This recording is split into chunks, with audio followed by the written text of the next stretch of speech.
हरे कृष्णा कृष्णाय वासुदेवाय हरे परमात्मने प्रणतः क्लेशनाशाय गोविंदाय नमो नमः।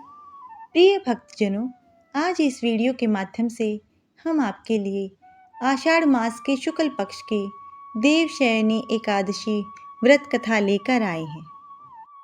युधिष्ठिर ने पूछा, भगवान, आषाढ़ के शुक्ल पक्ष में कौन सी एकादशी होती है, उसका नाम और विधि क्या है, यह बतलाने की कृपा करें। भगवान श्री कृष्ण बोले, राजन, आषाढ़ के शुक्ल पक्ष की एकादशी का नाम शयनी है। मैं उसका वर्णन करता हूँ। वह महान पुण्यमयी, स्वर्ग एवं मोक्ष प्रदान करने वाली, सब पापों को हरने वाली तथा उत्तम व्रत है। आषाढ़ शुक्ल पक्ष में शयनी एकादशी के दिन जिन्होंने कमल पुष्प से कमल लोचन भगवान विष्णु का पूजन तथा एकादशी का उत्तम व्रत किया है, उन्होंने तीनों लोकों और तीनों सनातन देवताओं का पूजन कर लिया। हरि शयनी एकादशी के दिन मेरा एक स्वरूप राजा बलि के यहाँ रहता है और दूसरा क्षीर सागर में शेषनाग की शैया पर तब तक शयन करता है जब तक आगामी कार्तिक की एकादशी नहीं आ जाती। अतः आषाढ़ शुक्ला एकादशी से लेकर कार्तिक शुक्ला एकादशी तक मनुष्य को भली भांति धर्म का आचरण करना चाहिए। जो मनुष्य इस व्रत का अनुष्ठान करता है वह परम गति को प्राप्त होता है। इस कारण यत्न पूर्वक इस एकादशी का व्रत करना चाहिए। एकादशी की रात में जागरण करके शंख चक्र और गदा धारण करने वाले भगवान विष्णु की भक्ति पूर्वक पूजा करनी चाहिए। ऐसा करने वाले पुरुष के पुण्य की गणना करने में चतुर्मुख ब्रह्मा जी भी असमर्थ हैं। राजन, जो इस प्रकार भोग और मोक्ष प्रदान करने वाले सर्व पापहारी एकादशी के उत्तम व्रत का पालन करता है, वह जाति का चांडाल होने पर भी संसार में सदा मेरा प्रिय रहता है। जो मनुष्य दीपदान, पलाश के पत्ते पर भोजन और व्रत करते हुए चौमासा व्यतीत करता है, वह मेरे प्रिय हैं। चौमासे में भगवान विष्णु सोई रहते हैं, इसलिए मनुष्य को भूमि पर शयन करना चाहिए। सावन में साग, भादों में दही, कुवार में दूध और कार्तिक में दाल का त्याग कर देना चाहिए। अथवा जो चौमासे में ब्रह्मचर्य का पालन करता है वह परम गति को प्राप्त होता है। राजन, एकादशी के व्रत से ही मनुष्य सब पापों से मुक्त हो जाता है। अतः सदा इसका व्रत करना चाहिए, कभी भूलना नहीं चाहिए। शयनी और बोधनी के बीच में जो कृष्ण पक्ष की एकादशियां होती हैं, गृहस्थ के लिए वे ही व्रत रखने योग्य हैं। अन्य मासों की कृष्ण पक्षीय एकादशी गृहस्थ के रखने योग्य नहीं होती। शुक्ल पक्ष की एकादशी सभी को करनी चाहिए। देवशयनी एकादशी से ही श्री हरि 4 माह के लिए योग निद्रा में चले जाते हैं। इस दौरान मुंडन संस्कार, शादी विवाह, सगाई, गृह प्रवेश समेत सभी मांगलिक कार्यों पर रोक लग जाती है। इस साल 6 जुलाई को देवशयनी एकादशी मनाई जाएगी। यह विशेष दिन श्री हरि विष्णु और माँ लक्ष्मी की पूजा के लिए शुभ माना गया है। पौराणिक कथाओं के अनुसार सतयुग में माधांता नामक एक चक्रवर्ती राजा राज्य करते थे। माधांता के राज्य में प्रजा सुखी थी। एक बार उनके राज्य में 3 साल तक वर्षा नहीं होने की वजह से भयंकर अकाल पड़ गया था। अकाल से चारों ओर त्रासदी का माहौल बन गया था। इस वजह से यज्ञ हवन, पिंडदान, कथाव्रत आदि कम होने लगे थे। प्रजा ने अपने राजा के पास जाकर अपने दर्द के बारे में बताया। राजा इस अकाल से चिंतित थे। उन्हें लगता था कि उनसे आखिर ऐसा कौन सा पाप हो गया है जिसकी सजा इतने कठोर रूप में मिल रही है। इस संकट से मुक्ति पाने के उद्देश्य से राजा सेना को लेकर जंगल की ओर चल दिए।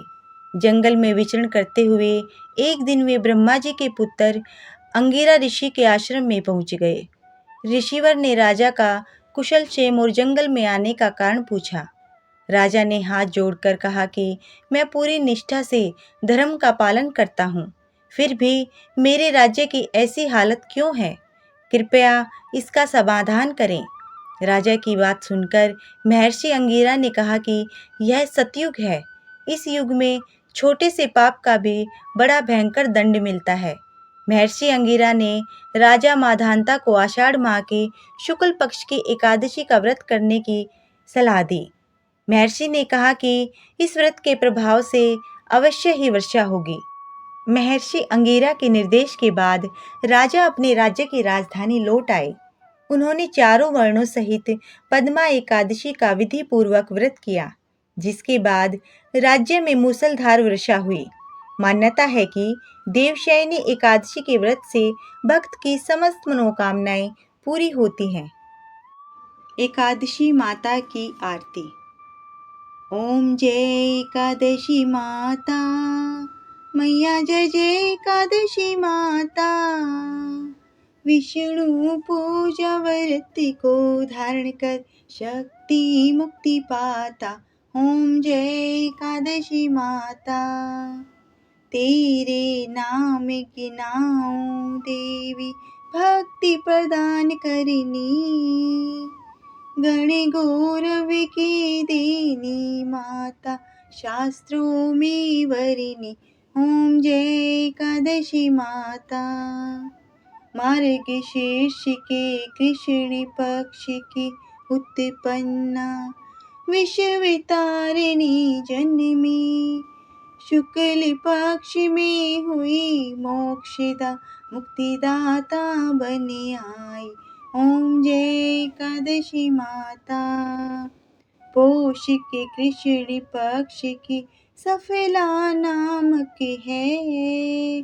शुक्ल पक्ष में हुई पुत्रदा, आनंद अधिक रहे। ओम जय एकादशी माता। नाम षट तेला माघ मास में कृष्ण पक्ष आवे। शुक्ल पक्ष में जया कहावे, विजय सदा पावे। ओम जय एकादशी माता। विजया फागुन कृष्ण पक्ष में शुक्लामल की। पाप मोचनी कृष्ण पक्ष में चैत्र महाबली की। ओम जय एकादशी माता। चैत्र शुक्ल में नाम कामदा, धन देने वाली। नाम बरूथिनी कृष्ण पक्ष में बैसाख माह वाली। ओम जय एकादशी माता। शुक्ल पक्ष में होई मोहिनी, अपराजेष्ठ कृष्ण पक्षी। नाम निर्जला सब सुख करनी, शुक्ल पक्ष रखी। ओम जय एकादशी माता। योगिनी नाम आषाढ़ में जानो, कृष्ण पक्ष करनी। देव शयनी नाम कहायो, शुक्ल पक्ष धरनी। ओम जय एकादशी माता। कामिका श्रावण मास में आवे, कृष्ण पक्ष कहिए। श्रावण शुक्ला होए पवित्रा, आनंद से रहिए। ओम जय एकादशी माता। अजा भाद्रपद कृष्ण पक्ष की प्रियवर्तनी शुक्ला। इंदिरा आश्विन कृष्ण पक्ष में व्रत से भव सागर निकला। ओम जय एकादशी माता। पापा कुशा है शुक्ल पक्ष में आप हर निहारी। रमा मास कार्तिक में आवे, सुखदायक भारी। ओम जय एकादशी माता। देव तथा ने शुक्ल पक्ष की दुख नाशक मैया। पावन मास में करो विनती, पार करो नैया। ओम जय एकादशी माता। परमा कृष्ण पक्ष में होती जन मंगल करनी। शुक्ल मास में हुई पद्मिनी, दुख दारिद्र्य हरिणी। ओम जय एकादशी माता। जो कोई आरती एकादशी की भक्ति सहित गावे, जन गुरु देता स्वर्ग का वासा, निश्चय वह पावे। ओम जय एकादशी माता।